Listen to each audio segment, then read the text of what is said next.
All right, the Fed.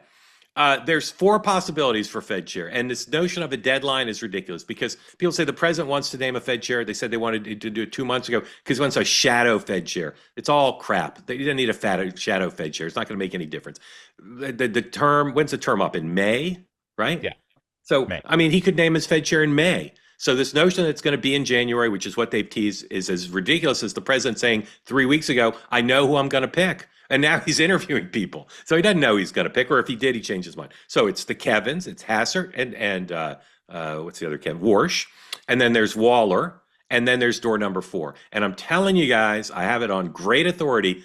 Don't close your mind to door number 4. Okay? Because when Donald Trump sits on a personnel decision for a while, he usually doesn't say, you know what? I thought about this person. A bunch of my friends called and trashed that person, which has happened to particularly to Hassett. And yet I'm still going to pick him. He just doesn't do it very often. So Mr. Waller, who Trump put on the Fed, I believe he's not going to pick Waller because Waller's too much like Jay Powell. He's a Fed institutionalist. Trump's not going to go with somebody who's been in the building and breathed in the air. Here's Waller this morning. You tell me if this seems to you to be like Donald Trump's kind of guy. Interview was on CNBC, and again, he's supposed to meet with the president for a job interview later today. Here's Mr. Excitement, Mr. Waller. The president has said that he thinks he ought to have a say in interest rates. I imagine he might say that to you. I wonder if you might share your response to the president if he says he ought to have a say in interest rates. Well, I think the president makes himself very clear on Truth Social, what his views on policy and what they should be. I don't think there's any confusion about it. Well, that's mystery political science theater, guys. Already, does this seem like a guy Trump's going to make chair of the Fed? Already, I hope you have a point of view. Kind of communication rather Did you just fall asleep, Mark? I did. I nodded off. Waller does that to me. I know in the past, Guys, I was fake snoring. I was fake snoring. My point is, certain times. But in times of crisis, and this is where Hassett has the upper hand. because he's better on TV. He does. Example of where you needed a coordinated fiscal and monetary response. I mean, I want to play the whole thing because many of you are hearing Waller for the first time. He's meeting with the president today. He's obviously a serious candidate, and yet this is the second time I've been unable to watch a 40-second clip because the guy is not scintillating. Kill this clip out. All right. So again, I've reported this before. It's still true. Scott Bessent wants someone of stature who can do the job at a high level of running the Fed. The president wants someone who won't screw him on interest rates. They have yet to find someone who meets both of those criteria. That's it. Okay. And none of those three, the two Kevins and Waller, none of them meet both criteria.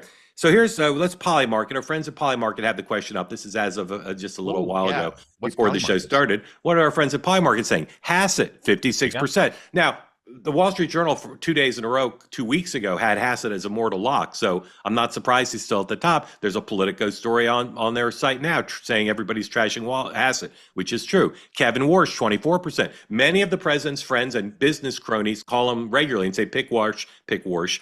The president's met with them. There's just not the connection there. I don't think that's going to happen. Waller, there, Mr. Excitement, 17%. And then Scott Bessent, who's not going to take it. He likes being Treasury Secretary, 2%. Now, they didn't test door number 4. I'm going to tell my friends at Polymarket to add door number 4 because or 5 if they want to keep Bessent on. Missy, who's it going to be? I think it goes to Hassett. I mean, the entire reasoning for punting Jerome Powell is that the president is tired of the back and forth and he would just like a yes man.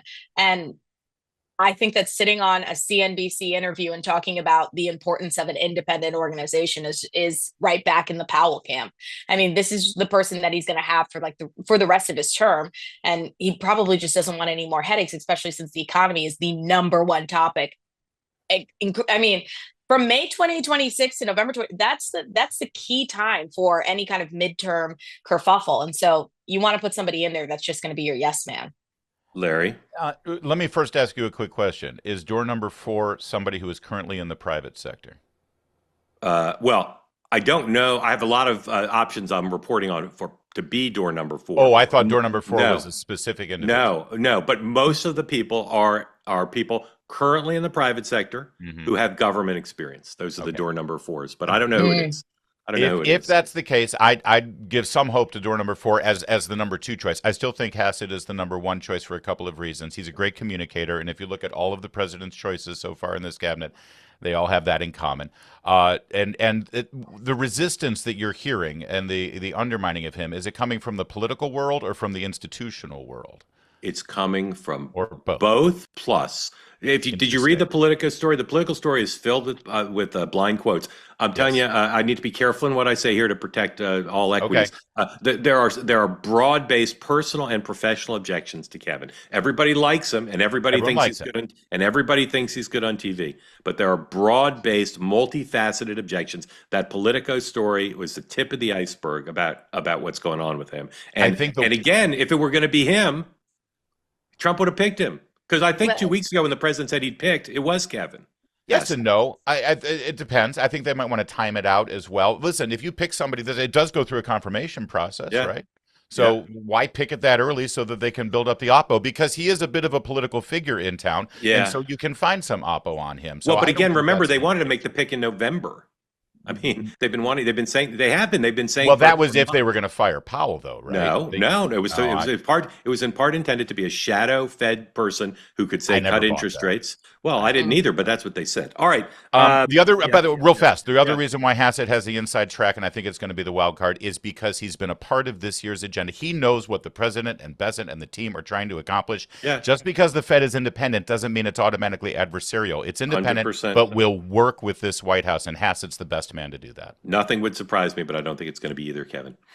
They say that something that's easy is like a walk in the park. Well, easier than a walk in the park, hit the subscribe button, be part of the two-way community, never miss an episode, be part of our conversations. Thank you for your service to America.